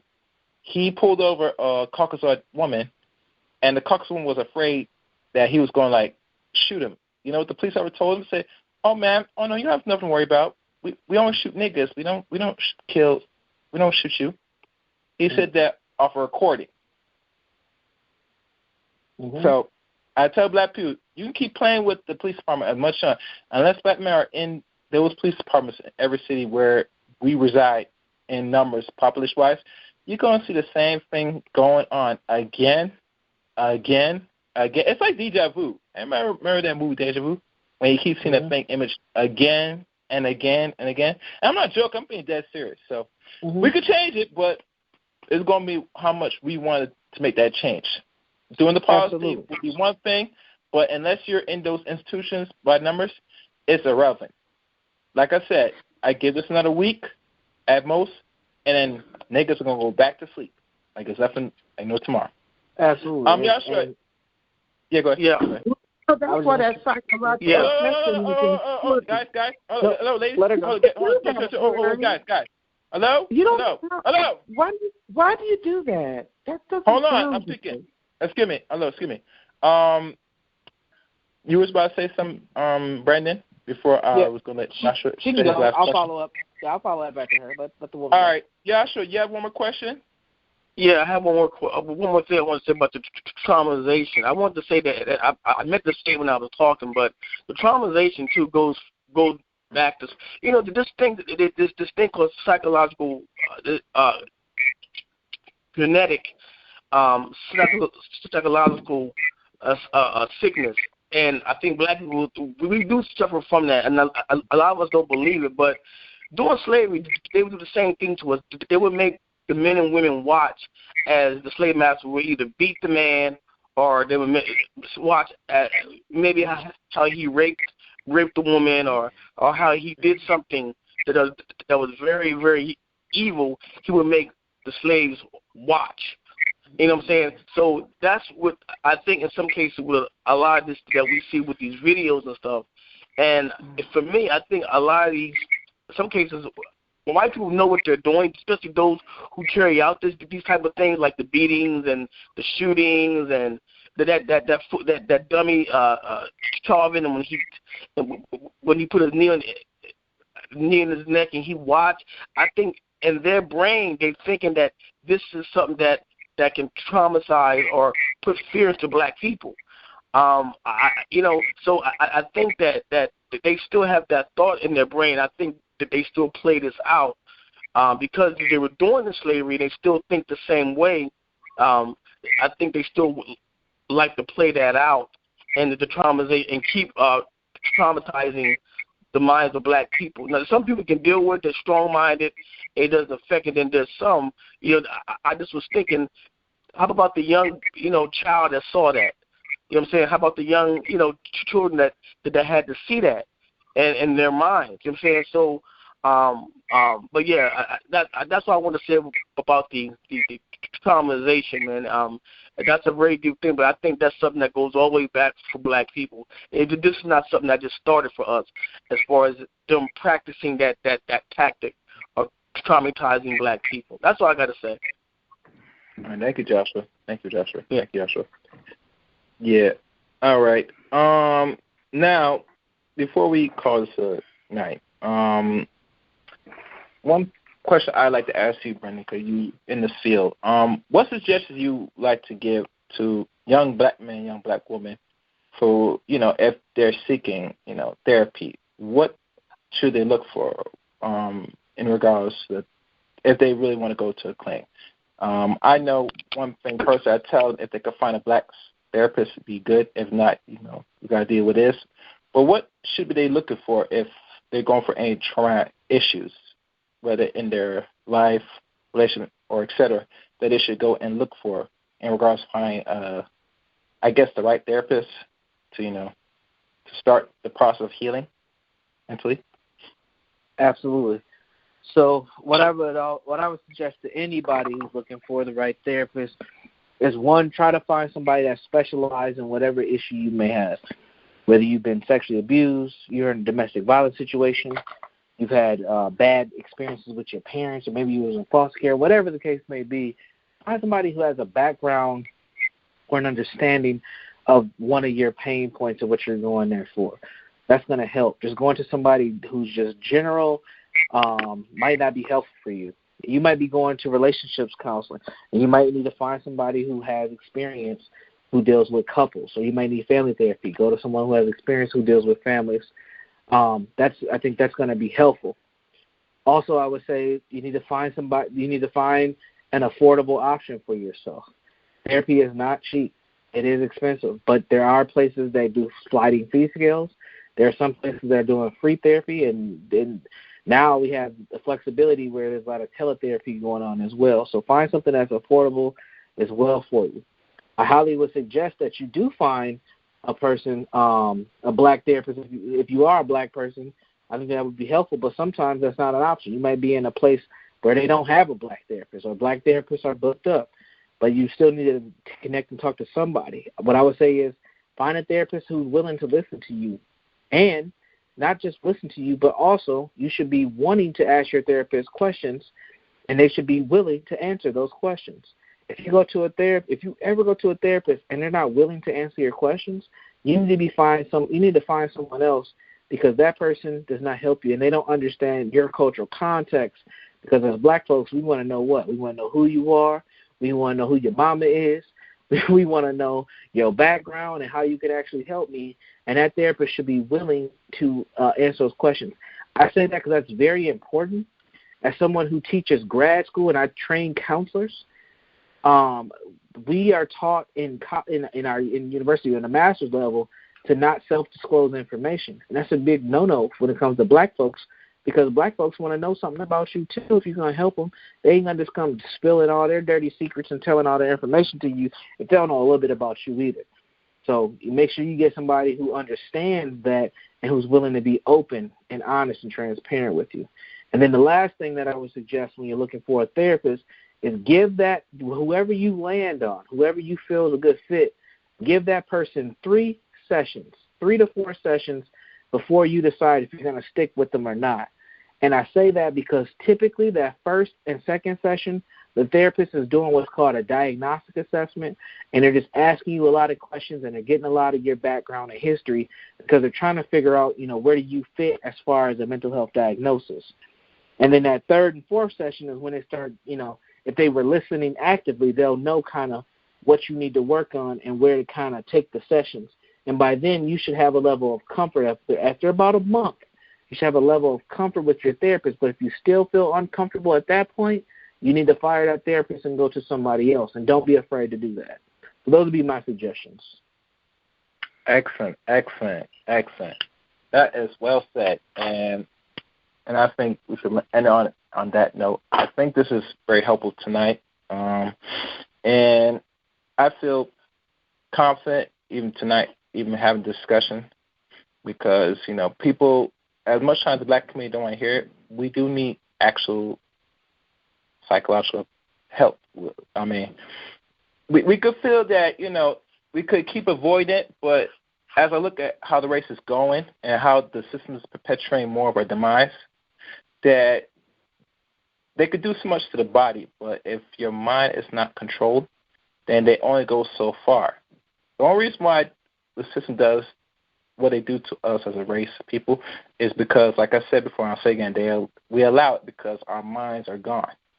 You heard the old saying from Carnegie Woodson, one of our great scholars, out of many of the Talent 10, when he was alive, and drew away from a lot of the so-called controlled Negroes, that if I control your mind, I have to worry about your action. And if anything, you will create the back door. How you create the back door? Because I got control of your mind. And think deep about this. Psychology was created back in 1800s by the study of Negroes with the help of what they stole from ancient Egypt. You know? At the end of the day, it's all about control, and the best form of control is mind control. How you think, what you're thinking, how you behave, how you're predictable as a race of people.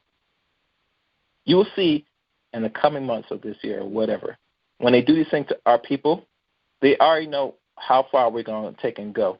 And eventually we go back to normal because it's like a set clock. Oh, I give these Negroes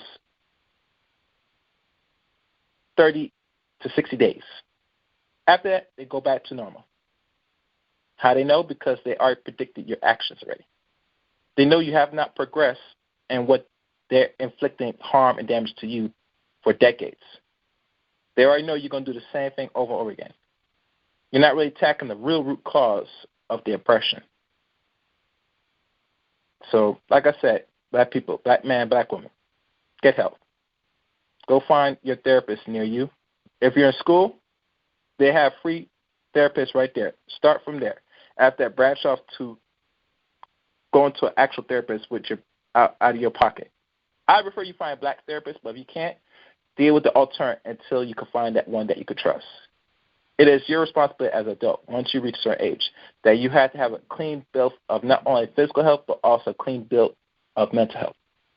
So thank you, Brandon Jacobs, for coming into tonight's show. It's always a pleasure, brother, to hear from another black man, a well-read black man, a man that's doing something for the community, for our people that's well needed, Absolutely. Thank you for having me. And if people want to find me, I'm on Twitter, Facebook, and Instagram by Brandon Jones. That's B-Y, Brandon, B-R-A-N-D-O-N, Jones, J-O-N-E-S. Or you can check me out on my website, jegna.org. That's JEGNA.org. Yeah, peace and love, family. Thanks for having me again. And one other thing I do forget to leave off, one other thing, and I know you read Amos' work. Yeah. He also, his best friend, Sabadu, released a new book. It's called Self-Hatred and Self-Defeat.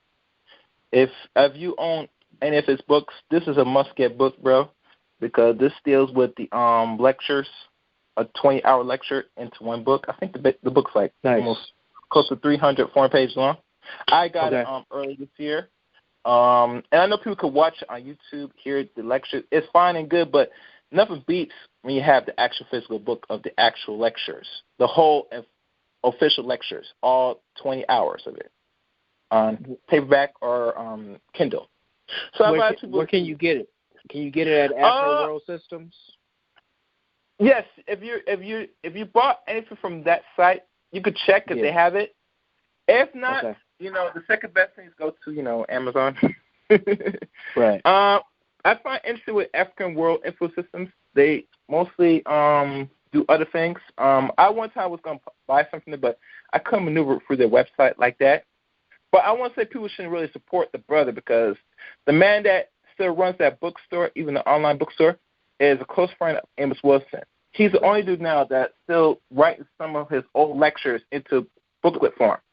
And mind you, Amos did a lot of lectures before he died back in 1995, which is roughly now 25 years since the man been in transition. He died at 53. So, his work still lives on through his books. So like I said, get a copy, keep in your household, read for yourself, share it to your family, share it to your children, have them read these books. And, that's pretty much it. But other than that, thank you everybody for listening to tonight's stream. Be on the lookout for the next broadcast. Until next time, take care and good night.